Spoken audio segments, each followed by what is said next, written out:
며느리가 장터 한복판에 방을 붙이던 날 그 손은 떨리지 않았습니다. 살림 밝은 어르신을 모실 의탁처를 구한다는 방문이었지요. 단돈 연랭에 사람들은 처음엔 그 뜻을 몰랐습니다. 그러나 곧 모두가 알게 되었습니다. 그 어르신이 바로 그녀의 시어머니라는 것을. 시어머니가 먼저 자신을 부잣집 첩으로 팔아넘기려 했으니 이제는 자신이 먼저 움직여야 했습니다. 그리고 그 방문의 진짜 뜻을 알아챈 단 한 사람. 마을 어귀의 황노파만이 조용히 미소를 지었습니다. 노파는 오래전부터 이날을 기다리고 있었으니 말입니다. 조선 어느 고을, 늦가을 국화가 담장 밑에 시들어가던 무렵이었습니다. 마을에서 바느질 솜씨와 품행이 곱기로 소문난 처녀 순이가 혼례를 올리게 되었습니다. 신랑은 강 건너 마을에서 보부상 일을 하는 봉석이라는 총각이었지요. 봉석은 넉넉한 살림은 아니었으나 부지런하고 효심이 깊기로 이름이 났습니다. 혼례날 순이는 다웅 치마에 노랑 저고리를 받쳐 입고 가마에 올랐습니다. 마을 사람들이 모두 나와 손을 흔들었고 순이의 어머니는 딸의 손등을 꼭 쥐며 낮은 목소리로 당부했습니다. 순이야, 시집은 말 그대로 남의 집이 아니더냐. 어른을 잘 공경하고 남편을 잘 받들어라. 그것이 여인의 도리란다. 순이는 고개를 끄덕이며 대답했습니다. 예, 어머니, 명심하겠습니다. 가마가 신랑 집 대문 앞에 멈추자 시어머니, 임씨가 나와 맞이했습니다. 임씨는 얼굴 가득 웃음을 걸치고 순이의 손을 잡았습니다. 어서 오너라, 며느리. 기다렸다. 우리 집에 이리 단정한 며느리가 들어오다니 조상님들께 감사해야겠구나. 하지만 순이는 그 순간 이상한 기운을 느꼈습니다. 임씨의 입은 웃고 있었으나 눈빛만큼은 차갑고 날카로웠습니다. 마치 낯가리 곁을 맴도는 족제비의 눈처럼 말이지요. 혼례를 마치고 신반이 들어가자 임씨가 순이가 가져온 혼수를 하나씩 살펴보기 시작했습니다. 모시이불, 옥색 놀이개, 의장도, 비취 뒷꽂이까지 꼼꼼히 들여다보는 모습이었습니다. 임씨의 손가락이 의장도 자루를 쓸어내릴 때마다 눈빛이 조금씩 달라졌습니다. 허허, 혼수를 제법 가져왔구나. 이 모시이불은 참으로 곱구나. 의장도도 만드새가 예사롭지 않고. 순이는 공손히 대답했습니다. 저희 어머니께서 정성껏 마련해 주셨습니다. 임씨는 고개를 끄덕이며 웃었으나 그 웃음 뒤에 숨겨진 욕심을 순이는 느낄 수 있었습니다. 하지만 순이는 혼례 첫날이니 좋게 생각하려 애썼습니다. 아마도 며느리가 궁금하신 게지. 시간이 지나면 좋아지시겠지. 순이는 이렇게 스스로를 다독이며 회부가 되겠다는 다짐을 가슴 깊이 새겼습니다. 하지만 순이는 아직 몰랐습니다. 이 첫날 밤에 불안한 예감이 곧 현실이 되리라는 것을 말입니다. 혼례를 치른 다음 날 새벽이었습니다. 동이 트기도 전 순이는 방문을 두드리는 소리에 잠을 깼습니다.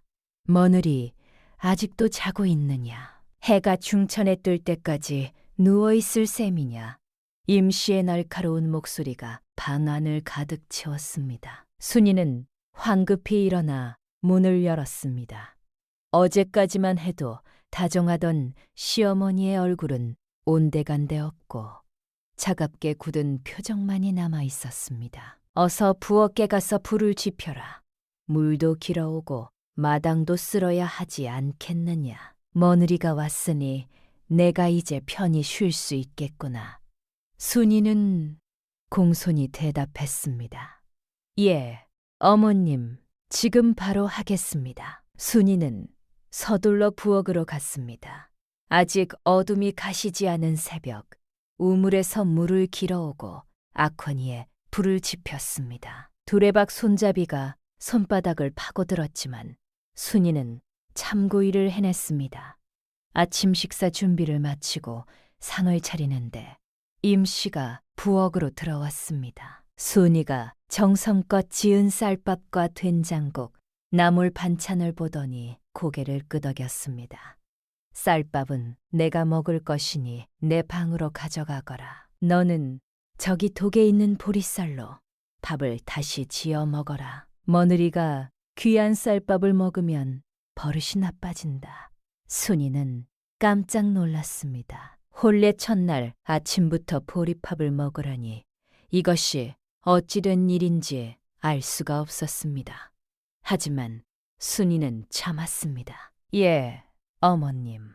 순이는 쌀밥상을 임씨의 방으로 들고 갔습니다. 임씨는 상을 받아놓고는 방문을 닫아버렸습니다. 순이는 다시 부엌으로 돌아와 보리쌀로 밥을 지었습니다. 잠시 후 임씨의 방에서 맛있게 먹는 소리가 들렸습니다. 순이는 보리밥 한 그릇에 된장국을 떠서 조용히 먹었습니다. 목구멍으로 넘어가지 않았지만 눈물을 삼키며 억지로 밥을 떠넘겼습니다. 식사를 마친 임씨가 빈 그릇을 내놓으며 말했습니다. 그릇을 씻고 마당을 쓸어라. 빨래도 해야 하고 오늘 저녁에는 두부찌개를 해야 하니 두부 사러 장터에 다녀와라. 며느리 온 지 하루 만에 벌써 게을러 터졌구나.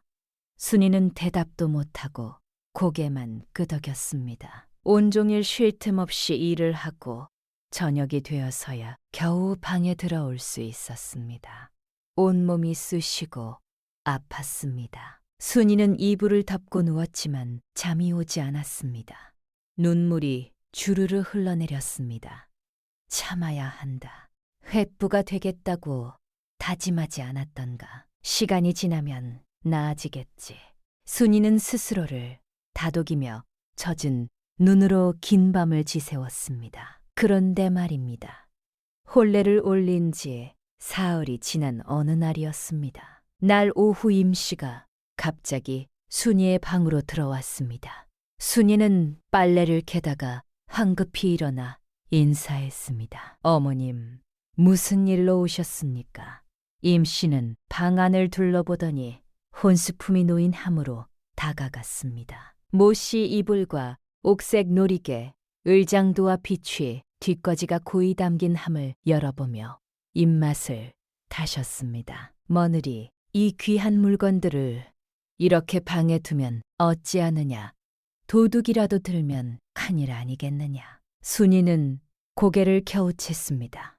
이 마을은 도둑이 없다고 들었습니다만 임씨는 순이의 말을 자르며 손을 내저었습니다. 그래도 조심해야지. 내가 이것들을 내 방에 잘 보관해주마. 안심하거라. 그 말이 끝나기 무섭게 임씨는 모씨 이불을 들어 올렸습니다.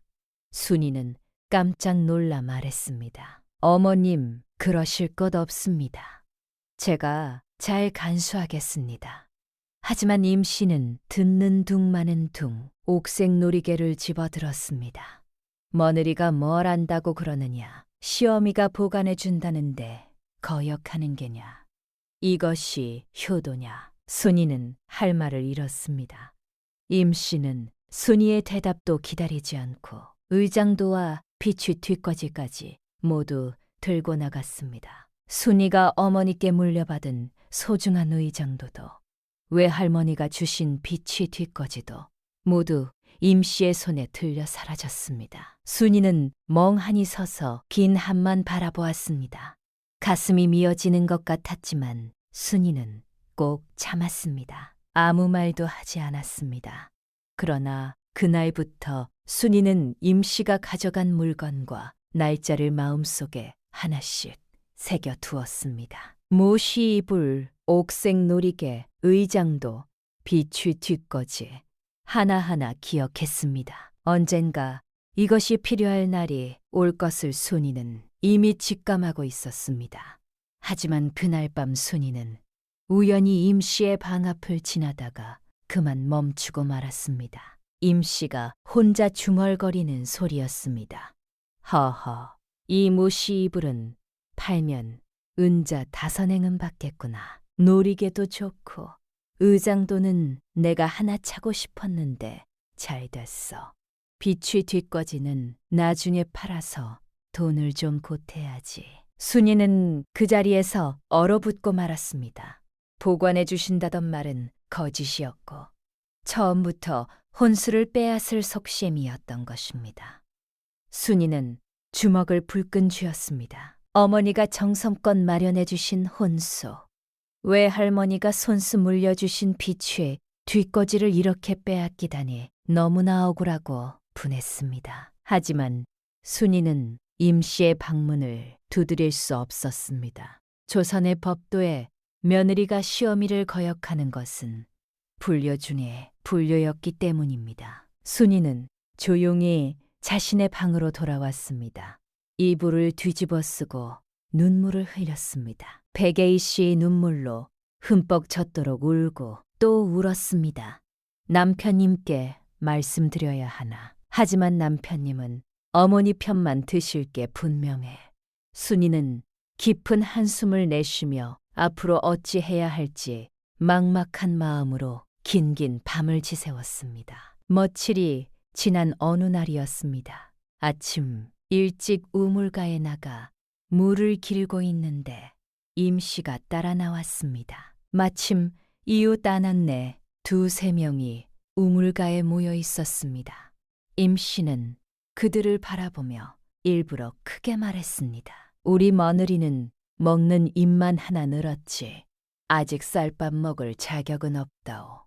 아낙네들이 힐끔거렸습니다. 순이는 두레박 줄만 꼭 쥐었습니다.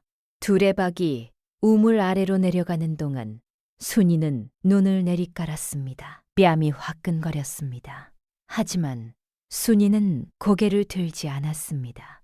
이것도 기억해 두었습니다. 그로부터 며칠이 지난 어느 날 아침이었습니다. 남편 봉석이 큰 보따리를 꾸리며 순이에게 말했습니다. 여보, 내가 북쪽 장터로 행상을 떠나야 하겠소. 이번에는 먼 길이라 한 달은 걸릴 것 같소. 순이는 가슴이 철렁 내려앉았습니다. 남편마저 떠나면 시어머니와 단둘이 남게 되는데 앞으로 어찌 견뎌낼지 막막했습니다. 그리 오래 가시는 겁니까? 봉석은 미안한 듯 고개를 끄덕였습니다. 장사가 잘 되면 조금 일찍 돌아올 수도 있어. 그동안 어머니를 잘 모셔주시오. 순이는 남편의 옷소매를 잡고 용기를 내어 말했습니다. 서방님, 사실은 말씀드릴 것이 있습니다. 어머님께서 제 혼수를 모두 가져가셨습니다. 봉석은 잠시 멈칫했습니다. 그런데 말입니다. 그 순간 봉석의 눈빛이 무언가를 스치는 것처럼 흔들렸습니다. 아주 잠깐, 아주 찰나의 일이었습니다. 하지만 순이는 그것을 보았습니다. 어머니께서 보관해 주시는 게 아니겠소. 봉석은 곧 한숨을 쉬며 대답했습니다. 어머니는 원래 알뜰하신 분이시니 나중에 돌려주실게요. 순이는 더 이상 말할 수 없었습니다. 봉석은 순이의 손을 꼭 잡으며 말했습니다. 미안하오. 내가 집을 자주 비워서 당신이 고생이 많소. 돌아오면 내가 어머니께 잘 말씀드리겠소. 조금만 참아주시오. 순이는 고개만 끄덕였습니다. 하지만 마음속으로는 그 약속이 지켜지지 않을 것을 알고 있었습니다. 봉석의 눈빛에서 스쳐 지나갔던 그 흔들림, 그것은 모르는 사람의 눈빛이 아니었습니다. 봉석이 집을 떠나자 순이는 대문 앞에서 한참을 서서 남편의 뒷모습을 바라보았습니다. 남편의 모습이 완전히 사라질 때까지 서 있었지요. 이제 어찌하면 좋을까? 순이가 한숨을 쉬며 집 안으로 들어서는데 임씨가 마루에 앉아 빙긋이 웃고 있었습니다. 아들이 떠났으니 이제 우리 둘뿐이구나. 앞으로 한 달 동안 내가 더 열심히 일해야겠다. 게으름 피우지 말거라. 임씨의 목소리는 차갑고 날카로웠습니다. 순이는 공손히 대답했습니다. 예, 어머님. 그날부터 순이의 고된 나날이 시작되었습니다. 남편이 없는 집에서 시어머니의 구박은 더욱 심해졌습니다. 새벽부터 밤까지 쉴 틈 없이 일을 시켰고 밥은 보리밥에 된장국뿐이었습니다. 순이는 매일 밤 눈물로 베개를 적시며 남편이 돌아오기만을 손꼽아 기다렸습니다. 남편이 떠난 지 보름이 지났습니다. 손은 거칠어졌고 얼굴은 수척해졌습니다. 그런데 말입니다. 어느 날 밤 순이는 목이 말라 잠에서 깼습니다. 부엌으로 가려고 방에서 나왔는데 임씨의 방에서 낯선 여인의 목소리가 들려왔습니다. 순이는 발소리를 죽이고 임씨의 방문 가까이 다가갔습니다. 문틈 사이로 기름 등잔 불빛이 흔들리고 있었습니다. 임마님, 그 며느리를 정말 파시겠다는 겁니까? 낯선 여인의 목소리였습니다. 순이는 깜짝 놀라 귀를 기울였습니다. 곧 임씨의 목소리가 들려왔습니다. 그럼 팔고 말고 저 계집이 무슨 소용이 있나. 일은 시킨 대로 하니 그나마 다행이지만 입만 하나 더 먹이자니 아깝지 않겠나. 중매쟁이로 보이는 여인이 다시 말했습니다. 하지만 아드님께서 돌아오시면 어찌하시려고요. 임씨는 비웃듯 코웃음을 쳤습니다. 내 아들은 효자라네. 내가 며느리를 내보냈다고 하면 어쩔 수 없다고 여길 게야. 게다가 저 계집이 집을 나가버렸다고 하면 되지 않겠나. 순이는 온몸에 소름이 돋았습니다. 숨을 죽이고 계속 귀를 기울였습니다. 중매쟁이가 물었습니다. 그럼 어느 집으로 보내실 작정입니까? 임씨는 만족스러운 듯 대답했습니다. 이웃구을 부잣집 정진사댁에서 젊은 첩을 구한다더군. 저 계집은 젊고 손재주도 좋으니 첩으로 들이면 딱 좋지. 은자 34는 받을 수 있을 게야. 순이는 두 손으로 입을 막았습니다. 비명이 새어나올 것 같았기 때문입니다. 시어머니가 자신을 부잣집 첩으로 팔아넘기려 한다니 이런 끔찍한 일이 어디 있단 말입니까? 중매쟁이가 다시 물었습니다. 언제 데려가면 되겠습니까? 임씨는 단호하게 말했습니다. 사흘 뒤 아들이 돌아오기 전에 빨리 처리해야. 때 내가 가마를 가지고 와라. 내가 저 계집을 속여서 태울 테니. 알겠습니다, 마님. 중매쟁이가 일어서는 기척이 들렸습니다. 순이는 황급히 몸을 숨겼습니다. 그런데 말입니다. 중매쟁이가 뒷문으로 급히 빠져나가다가 품속에서 접힌 종이 하나를 바닥에 떨어뜨렸습니다.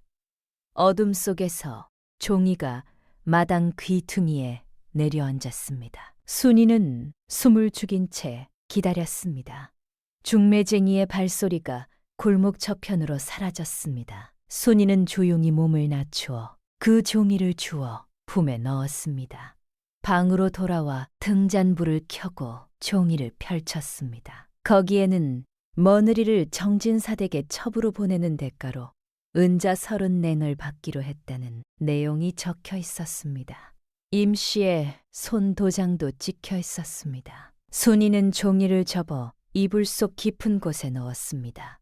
이것이 필요한 날이 반드시 올 것이었습니다. 방문을 닫고 이불 속으로 파고든 순이는 온몸이 부들부들 떨렸습니다. 분노와 두려움이 동시에 밀려왔습니다. 어찌 이런 일이. 시어미가 며느리를 팔다니. 순이는 이를 악물었습니다. 이대로 당하고만 있을 수는 없었습니다. 순이는 밤새 잠을 이루지 못했습니다. 도망칠까, 관가에 호소할까. 하지만 어느 것도 쉬운 일이 아니었습니다. 도망치면 불효녀가 되어 평생 고개를 들지 못할 것이요. 관가에 호소해도 며느리가 시어미를 고발했다는 낙인만 찍힐 게 분명했습니다. 동이 틀 무렵이었습니다. 순이는 무릎을 세우고 이불을 꽉 쬐n 채 앉아 있었습니다. 창호지 너머로 어슴푸레한 햇살이 들어오고 그 빛이 순이의 손등 위에 내려앉는 순간이었습니다. 번뜩이는 생각이 떠올랐습니다. 시어머니께서 나를 팔려 하시니 내가 먼저 시어머니를 팔면 어떨까? 처음에는 말도 안 되는 생각이라 여겼습니다. 하지만 곰곰이 따져보니 이것이야말로 유일한 방법인 것 같았습니다. 시어머니께서는 나를 첩으로 팔아 은자서심nen을 받으려 하셨지. 그렇다면 나도 시어머니를 팔면 어떨까? 하지만 순이는 결코 임씨를 버릴 생각이 없었습니다. 그녀가 바란 것은 복수가 아니라 단 한 번이라도 임씨가 며느리의 하루를 살아보는 것이었습니다. 시어머니께서 당신이 하신 일이 얼마나 잔인한 것인지 몸소 느끼시면 그때 비로소 달라지실 수 있을 것이었습니다. 그리고 다시 모셔오면 되는 거야. 이것은 복수가 아니라 깨우침을 주기 위한 것이었습니다. 순이의 눈빛이 점점 단호해졌습니다. 순이는 자리에서 일어났습니다. 온몸이 피고했지만 마음만은 이상하게 가벼웠습니다. 처음으로 자신의 운명을 스스로 결정한다는 생각에 힘이 솟았습니다. 순이는 얼굴을 씻고 멀리를 단정히 빗었습니다. 어머님, 부디 용서하십시오. 하지만 이것이 저희 모두를 위한 길입니다. 점심때가 지나서야 순이는 임씨에게 말했습니다. 어머님, 친정어머니께서 편찮으시다는 소식을 들었습니다. 잠시 다녀와도 되겠습니까? 임씨는 손을 내저었습니다. 어서 다녀와라. 저녁 전에는 돌아와야 한다. 순이는 고개를 숙여 인사하고 집을 나섰습니다. 하지만 친정이 아니라 마을 어기 황노파의 집으로 발걸음을 옮겼습니다. 황노파는 작은 초가집에 홀로 살았습니다. 마을 사람들은 그 노파를 두고 눈썰미가 밝고 세상 물정에 밝다고 했지만 정작 황노파가 왜 임씨와 한 동네에 살면서도 서로 말 한마디 나누지 않는지를 아는 사람은 거의 없었습니다. 아직은 순이가 대문 앞에 서자 노파가 마당에서 삼껍질을 벗기다가 고개를 들었습니다. 새댁이 웬일이냐? 어서 들어오너라. 그런데 말입니다. 황노파는 순이의 얼굴을 보자마자 손을 멈추었습니다. 뭔가를 짐작한 듯 천천히 일어서며 말했습니다. 내 눈빛이 예사롭지 않구나. 어서 앉아라. 황노파의 집 안으로 들어간 순이는 노파 앞에 무릎을 꿇고 앉았습니다. 그리고 지금까지 있었던 일을 모두 털어놓았습니다. 시어머니의 구박, 우물가에서 당한 수모, 혼수를 빼앗긴 일, 그리고 어젯밤 엿들은 무서운 계획과 바닥에 떨어진 종이까지 말입니다. 황노파는 순이의 이야기를 끝까지 들었습니다. 말 한마디 끊지 않고 끝까지. 그리고 오랫동안 침묵했습니다. 방 안에 정막이 흘렀습니다. 임씨가 기어이 그 짓을 하는구나. 황노파의 목소리는 낮고 무거웠습니다. 순이는 고개를 들었습니다. 노파님께서 임씨 어머님을 아십니까? 황노파는 천천히 말을 이었습니다. 안담하다. 15년 전 일이다. 내 며느리가 혼수를 가지고 저 집에 시집을 갔지. 착하고 부지런한 아이였어. 그런데 시집 온 지 2해가 지나도 소식이 없어서 찾아가 봤더니 아이고. 황노파는 잠시 말을 멈추었습니다. 혼수는 이미 다 팔렸고 아이는 손이 부르트도록 일만 하고 있더구나. 내가 그 길로 임씨땡에 따졌지. 그랬더니 임씨가 마을 어른들 앞에서 나를 도리어 무고한 게야. 내 며느리가 게을러서 못 살겠다고 시어미를 험담한다고 결국 내 며느리는 쫓겨나고 나는 마을에서 손가락질을 받았다. 순이는 말문이 막혔습니다. 황노파는 조용히 말을 이었습니다. 그때 이후로 임씨는 내게 눈길도 주지 않았어. 나도 마찬가지였지. 나는 오래전부터 기다렸다. 세댁. 그 기회가 네 손으로 올 줄은 몰랐지만 순이는 노파의 눈빛을 보았습니다. 그 눈빛 안에 오랜 세월의 무게가 담겨 있었습니다. 분노도 아니었고 슬픔도 아니었습니다. 그것은 오래 묵힌 기다림이었습니다. 순이는 눈물을 글썽이며 말했습니다. 노파님, 제가 어찌하면 좋겠습니까? 황노파는 고개를 저었습니다. 도망치면 네가 부요녀가 되고 평생 고개를 들고 살 수 없다. 그것은 좋은 방법이 아니야.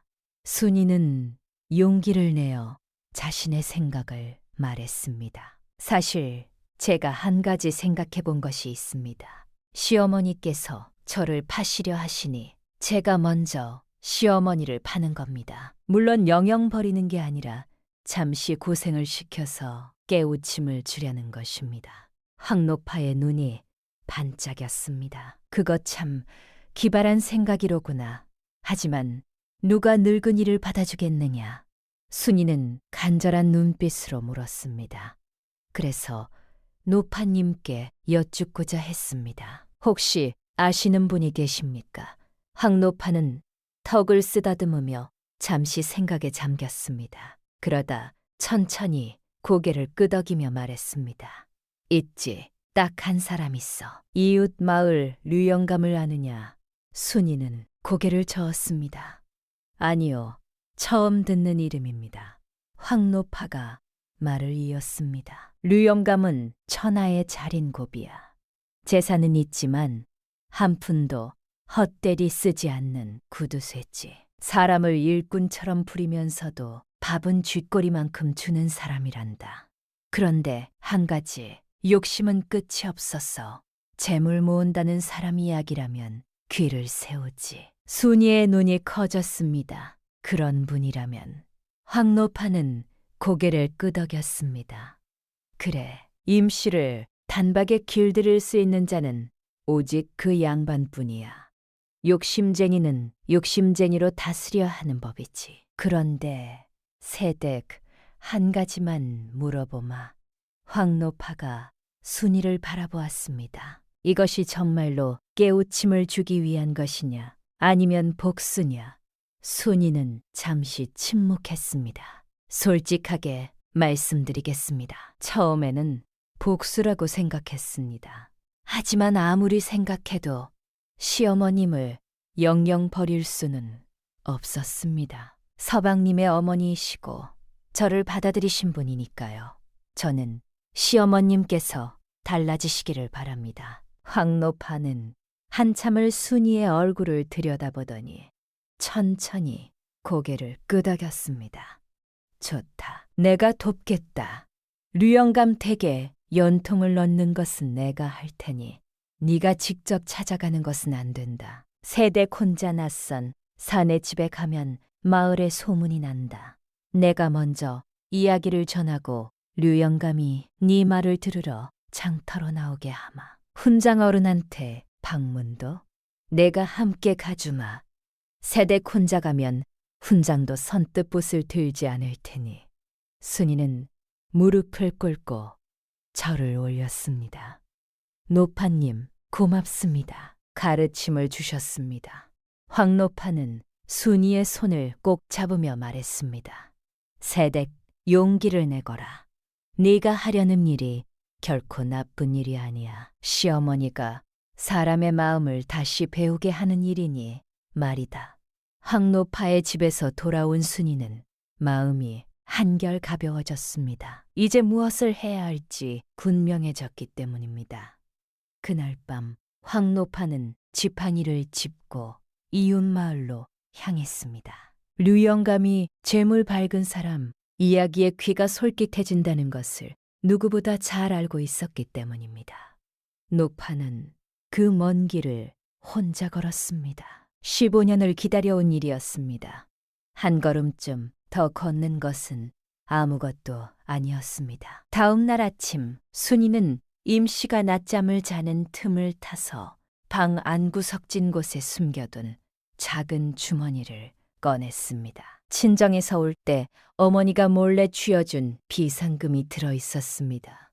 딸아, 이건 내가 어려울 때를 대비해서 준비한 거란다. 아무에게도 말하지 말고 잘 간수해라.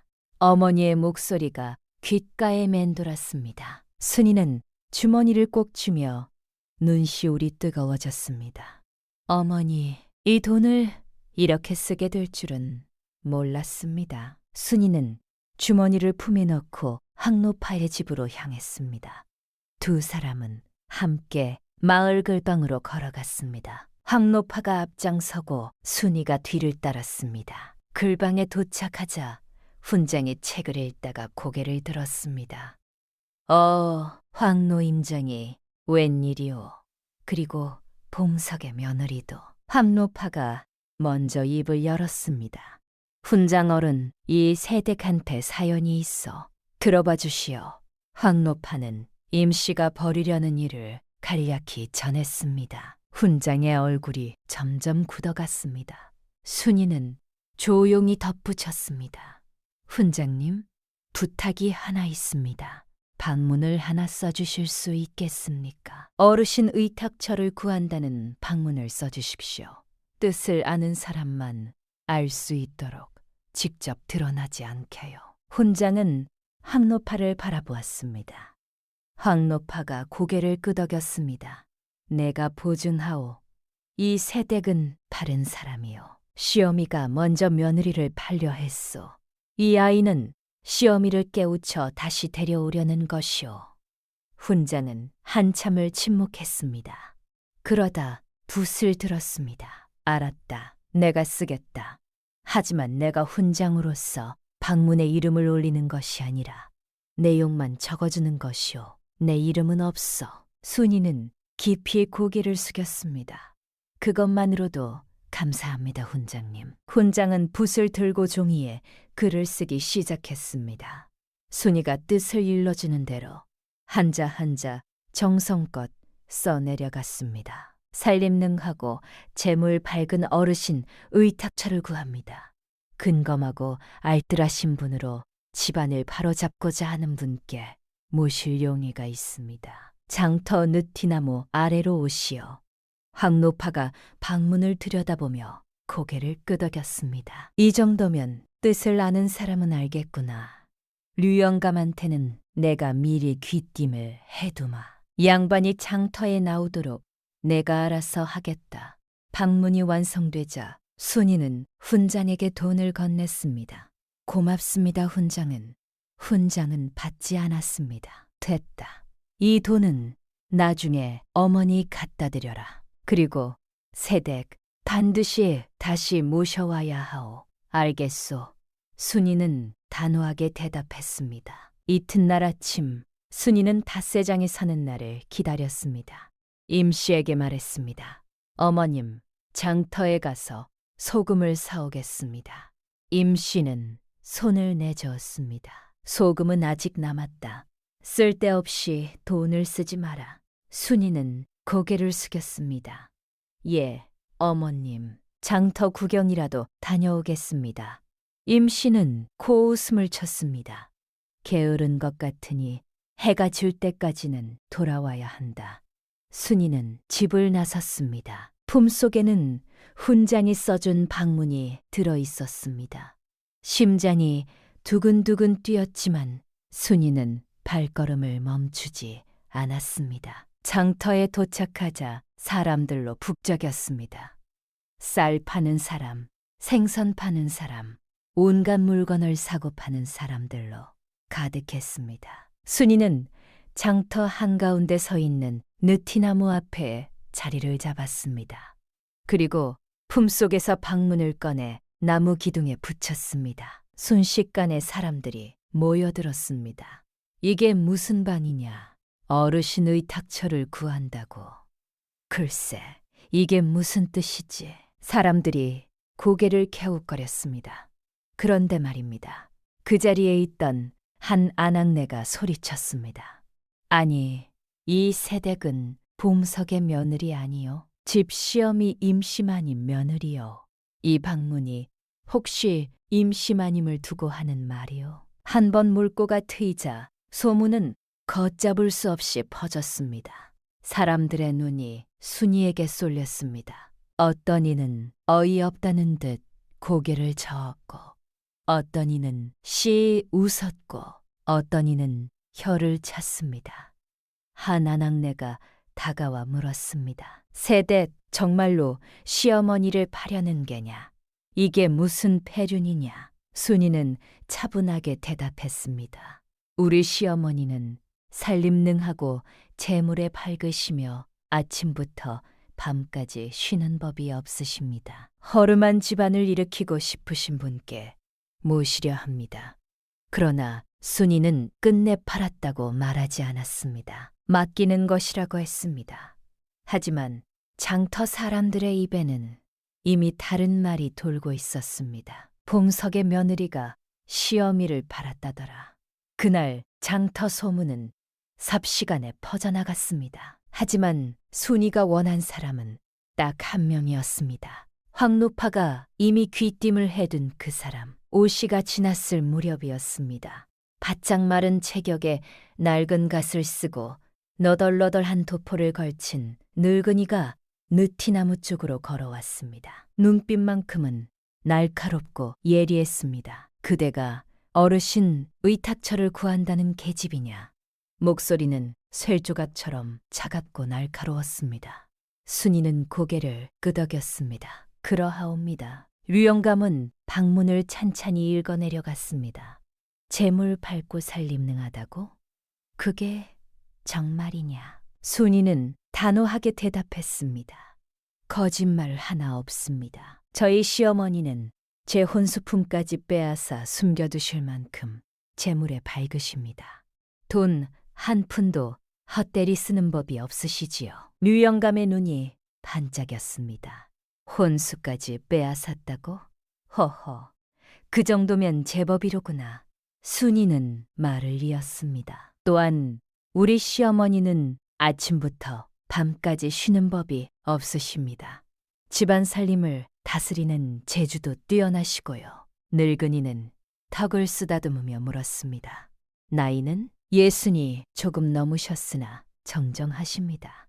늙은이는 잠시 생각하더니 입을 열었습니다. 좋다. 하나. 값은 얼마냐? 순이는 또렷하게 말했습니다. 열랭입니다. 늙은이는 인상을 찌푸렸습니다.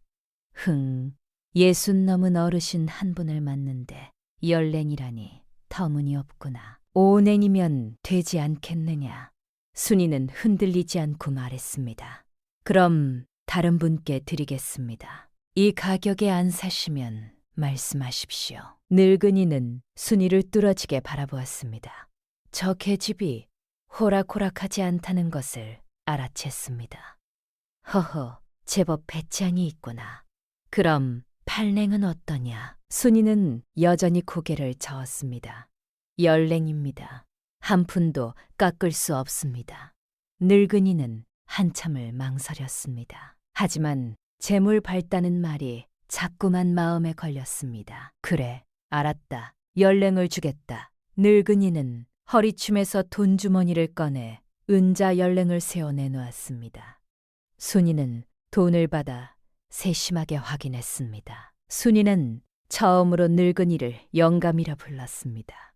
영감님, 내일 오시에 저희 집 앞으로 가마를 보내주십시오. 제가 시어머니를 모셔 태워드리겠습니다. 류영감은 돌아서며 혼잣말처럼 중얼거렸습니다. 재물 발단이 기대되는구나. 다음 날 오시가 되자 순이의 집 앞에 낡은 가마가 도착했습니다. 류영감이 보낸 가마꾼 둘이 서 있었습니다. 순이는 임씨의 방으로 들어가 공손히 무릎을 꿇었습니다. 어머님, 좋은 소식이 있습니다. 임씨는 책을 보다가 고개를 들었습니다. 무슨 소식이냐? 순이는 밝은 얼굴로 말했습니다. 제가 어머님의 수고에 보답하고자 좋은 자리를 하나 구했습니다. 이웃마을 부잣집에서 수양어머니로 모셔가고 싶다 하십니다. 임씨의 눈이 반짝였습니다. 수양어머니라고? 부잣집이라면 얼마나 부자인데. 순이는 거짓말을 이어갔습니다. 논밭이 100마지기가 넘고 종만 20명이 넘는다고 합니다. 어머님을 모시고 싶어 가마까지 보내셨습니다. 임 씨는 기뻐서 어쩔 줄 몰랐습니다. 허허, 그래? 내가 그렇게 귀한 대접을 받는단 말이냐. 임 씨는 벌써부터 마음이 들떠서 부랴부랴 옷을 갈아입었습니다. 자신이 아끼던 옥색 모시 치마를 꺼내 입었습니다. 그리고 순이가 가져온 혼수 중 비취 뒷꽂이를 꺼내 멀리에 꽂았습니다. 허리춤에 돈주머니도 찼습니다.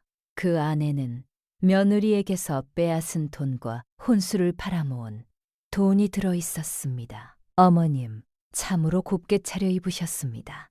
순이는 거울을 받쳐들며 말했습니다. 순이는 임 씨를 부축해 밖으로 나왔습니다. 낡은 가마가 대문 앞에 서 있었습니다. 그런데 말입니다. 임 씨는 가마에 오르려다가 갑자기 멈추었습니다. 가마꾼들의 얼굴을 보았습니다.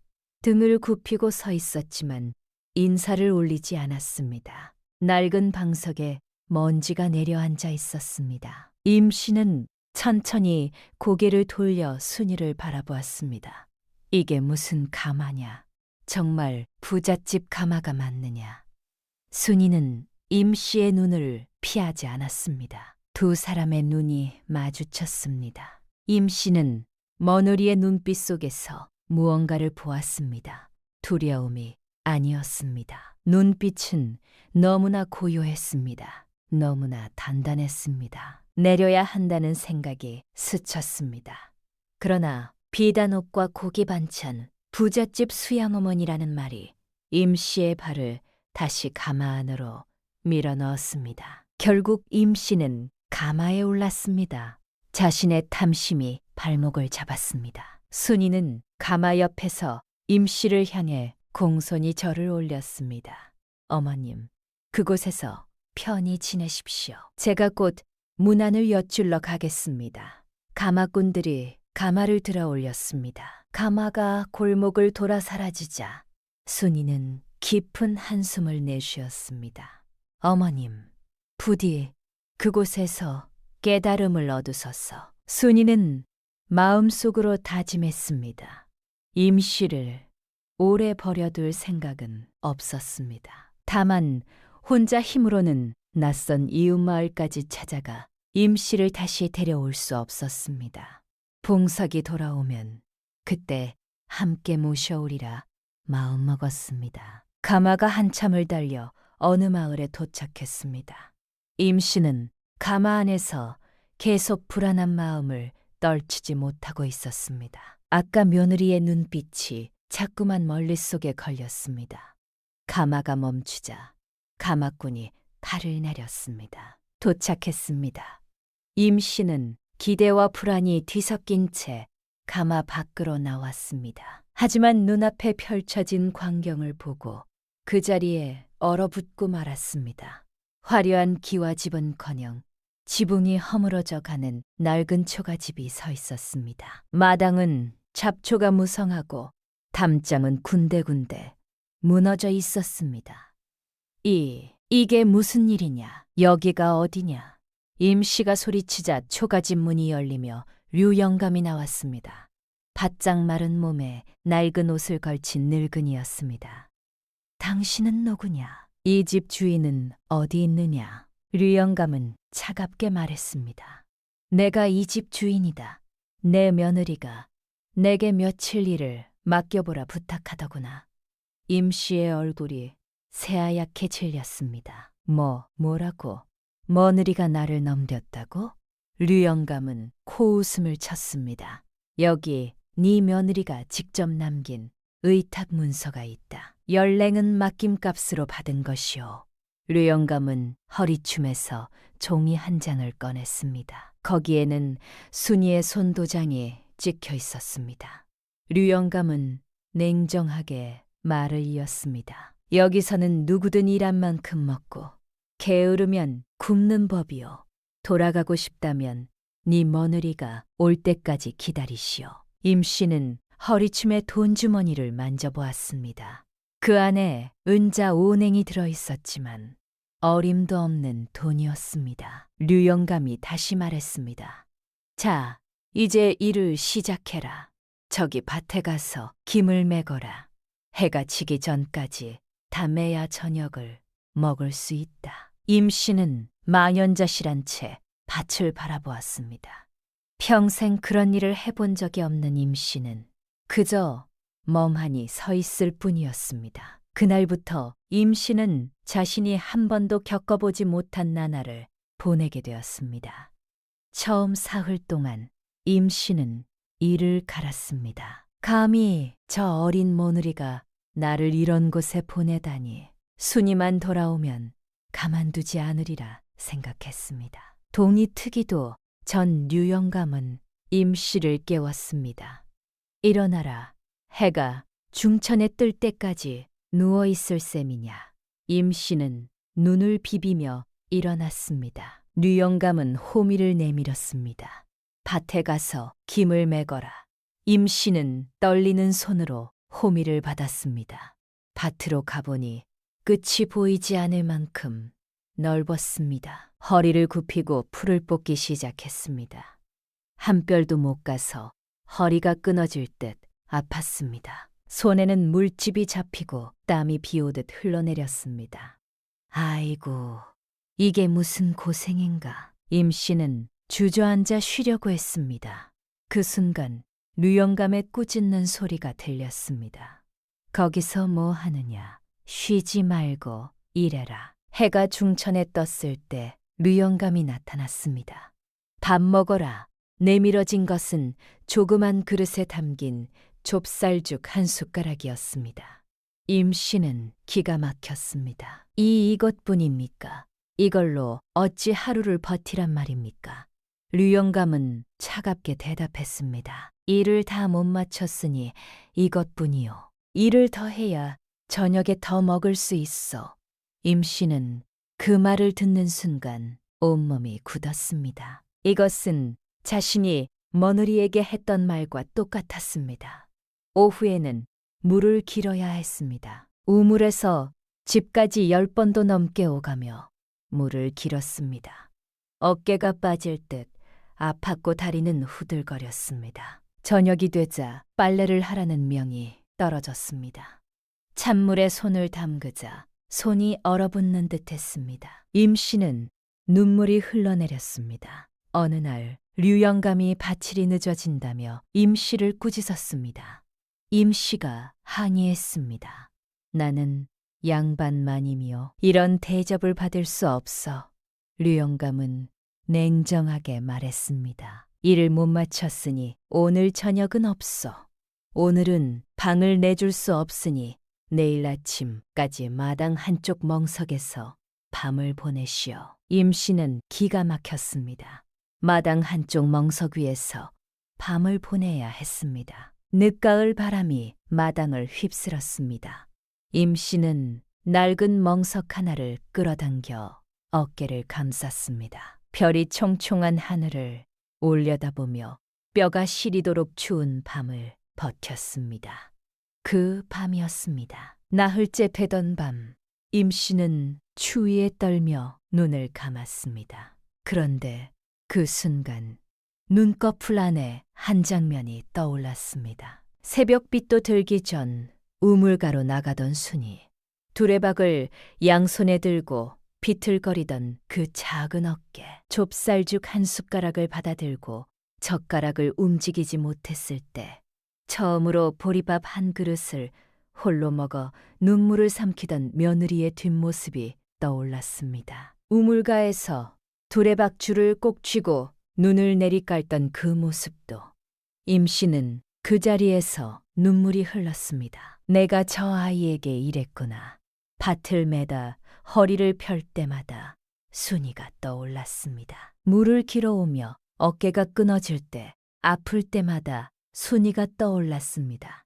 찬물에 손을 담그며 빨래를 할 때마다 순이가 떠올랐습니다. 류영감에게 꾸짖음을 들을 때면 자신이 며느리에게 했던 말이 그대로 들려왔습니다. 일 못 마치면 밥도 없다. 그것은 임씨가 순이에게 했던 말과 똑같았습니다. 마당에서 혼자 밤을 보내며 뼈가 시려올 때 임씨는 생각했습니다. 순이는 이보다 더한 외로움을 견뎠겠지.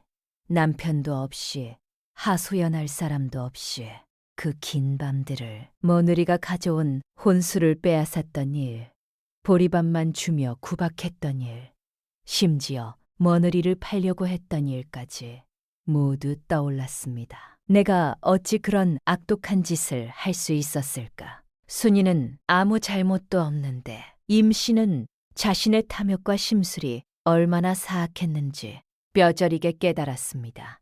그리고 가마에 오르기 직전 며느리의 그 고요한 눈빛이 다시 떠올랐습니다. 두려움도 원망도 없었던 그 눈빛. 임씨는 이제 알았습니다. 순이는 그 눈빛으로 이미 모든 것을 말하고 있었다는 것을.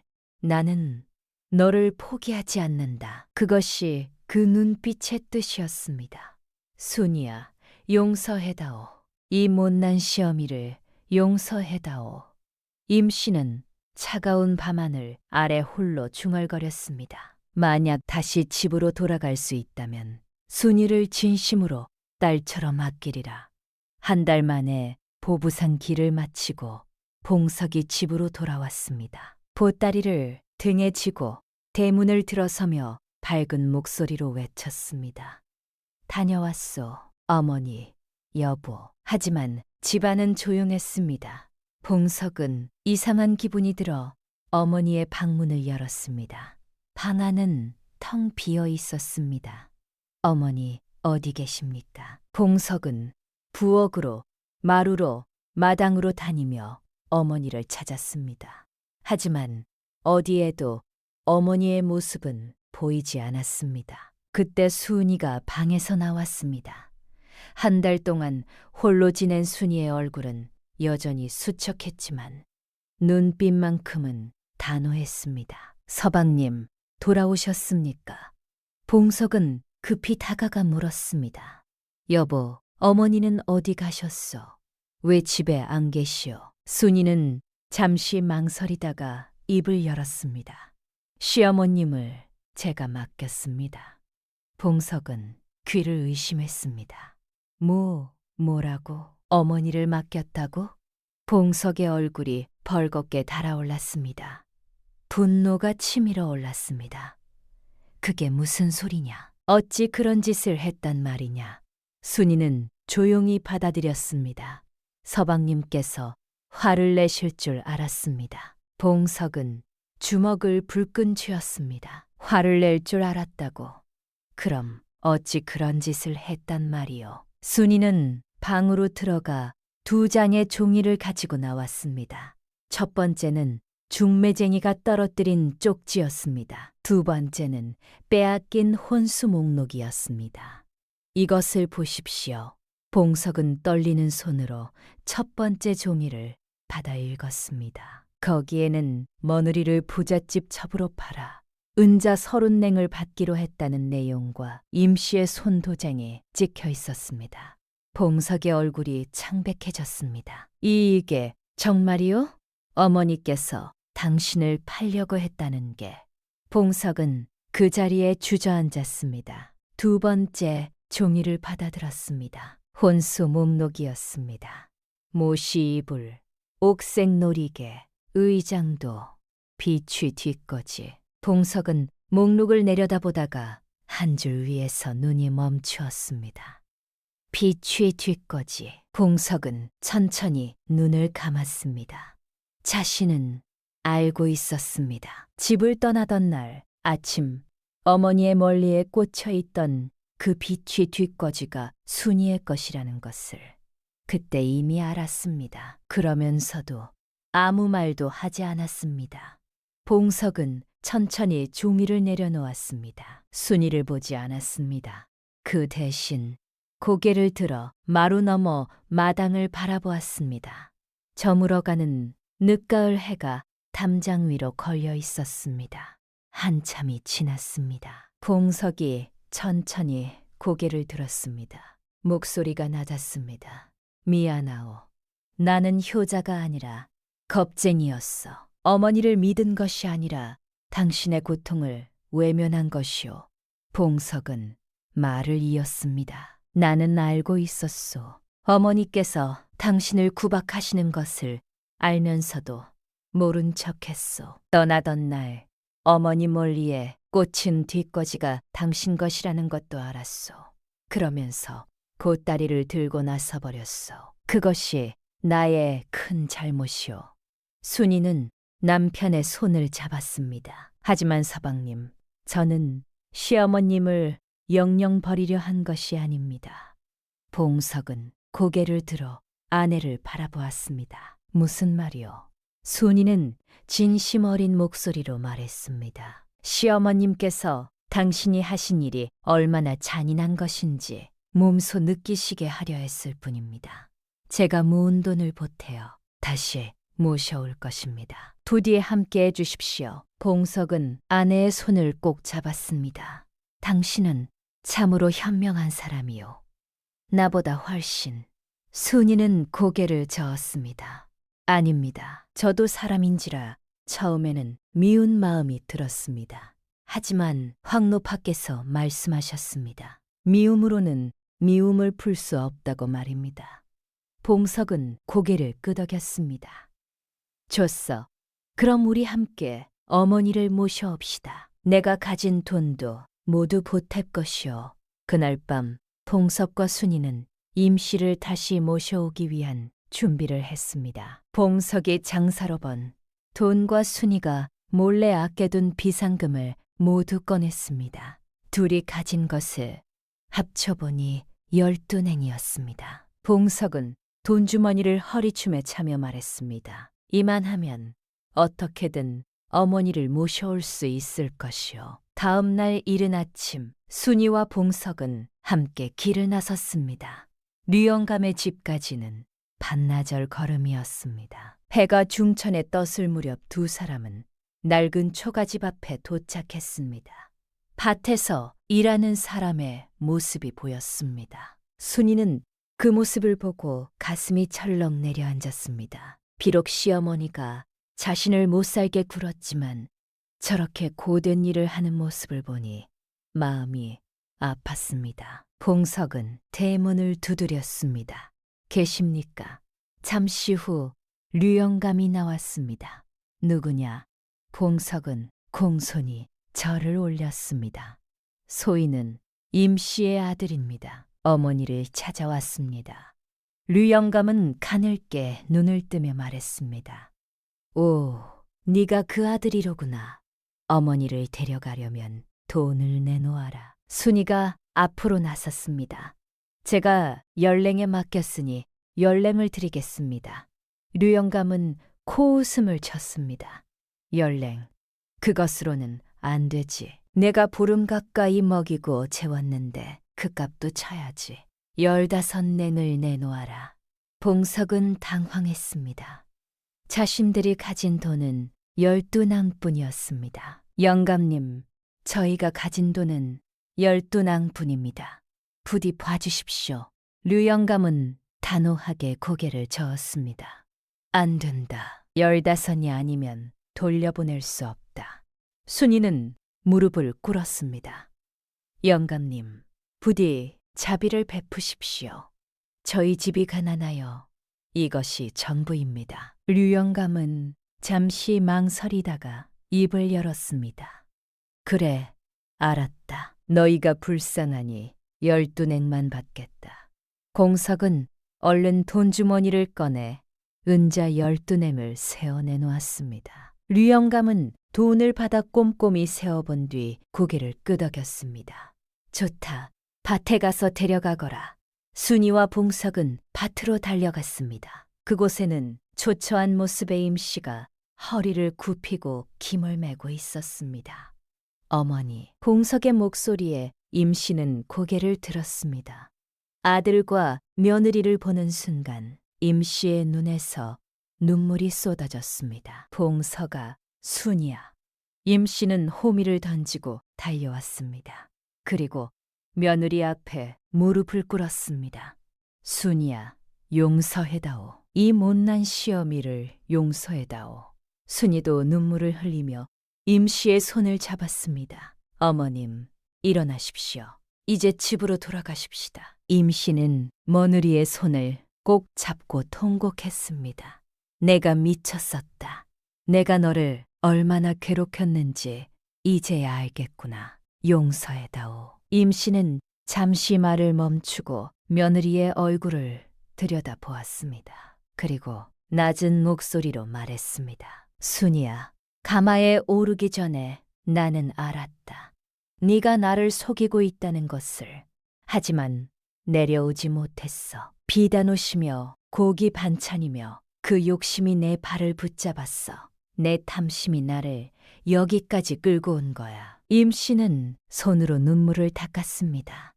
그리고 내 눈빛 때문이기도 했어. 두려워하지도 원망하지도 않는 그 눈빛. 나를 버리지 않겠다는 그 눈빛. 그것이 나를 부끄럽게 만들었다. 순이는 눈물을 훔쳤습니다. 세 사람은 서로를 부축하며 류영감의 집을 떠났습니다. 집으로 가는 길 임씨는 계속해서 며느리의 손을 놓지 않았습니다. 순이야, 정말 고맙다. 나 같은 악독한 사람을 다시 데려가다니. 순이는 고개를 저었습니다. 어머님은 저희 어머니이십니다. 어찌 버리겠습니까? 집으로 돌아온 날 저녁, 임씨는 순이를 자신의 방으로 불렀습니다. 방 안에는 멀지가 쌓인 함 하나가 놓여 있었습니다. 임씨는 함 뚜껑을 열었습니다. 기에는 모시 이불과 옥색 놀이개, 의장도가 고이 담겨 있었습니다. 그리고 임씨는 자신의 머리에 꽂혀 있던 비취 뒷꽂이를 천천히 빼어내렸습니다. 이것은 네 어머니의 정성이었고 네 외할머니의 손길이었다. 나는 그것을 돈으로만 보았다. 임씨는 비취 뒷꽂이를 순이의 손에 올려놓았습니다. 이제야 제자리를 찾는구나. 순이는 두 손으로 비취 뒷꽂이를 받았습니다. 차갑고 작은 그 물건을 손바닥 위에 올려놓고 한참을 바라보았습니다. 멀리에 바로 꽂지 않았습니다. 대신 천천히 손을 모아 가슴 앞에 쥐었습니다. 어머니의 것이, 외할머니의 것이 이제 다시 돌아왔습니다. 순이는 아무 말도 하지 않았습니다. 임씨도 아무 말도 하지 않았습니다. 두 사람은 그렇게 한참을 마주 앉아 있었습니다. 봉석이 방문 앞에서 그 모습을 바라보다가 조용히 눈물을 닦았습니다. 그날 저녁 세 사람은 처음으로 함께 부엌에 섰습니다. 임씨가 악권이에 불을 지피고 순이가 쌀을 씻고 봉석이 물을 길어왔습니다.